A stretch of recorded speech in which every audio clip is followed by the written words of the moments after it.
کچھ نمازیں ہیں جو کسی خاص سبب سے پڑھی جاتی ہیں، جن میں سے ایک نماز ہے جو وضو کے بعد پڑھنے کی ہمیں فضیلت ملتی ہے۔ صحیح مسلم شریف کی روایت ہے، فرمایا جس نے وضو کیا، اچھا وضو کیا، پھر کھڑا ہوا 2 رکعتیں ادا کی اور اس کا دل و دماغ اللہ کی طرف متوجہ تھا، الا وجبت له الجنہ، 2 رکعتیں پڑھنے سے اللہ جنت واجب کر دے۔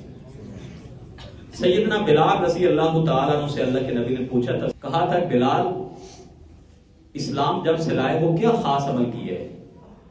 میں نے جنت میں اپنے آگے تمہارے چلنے کی، تمہارے پاؤں کی آواز سنی۔ بلال رضی اللہ عنہ سے پوچھا، بلال عمل کیا کرتے ہو؟ کہنے لگے اللہ کے رسول کوئی اور تو میرے ذہن میں ایسا عمل نہیں ہے خاص، سارے عمل کرتے ہیں، مگر ایک عمل جو میں ہمیشہ کرتا ہوں وہ یہ ہے کہ میں جب بھی وضو کروں نا، دن ہو یا رات ہو، کسی گھڑی میں بھی میں اگر وضو کروں تو میں اس طہارت کے اور وہ وضو کرنے کے نفل ادا کرتا ہوں۔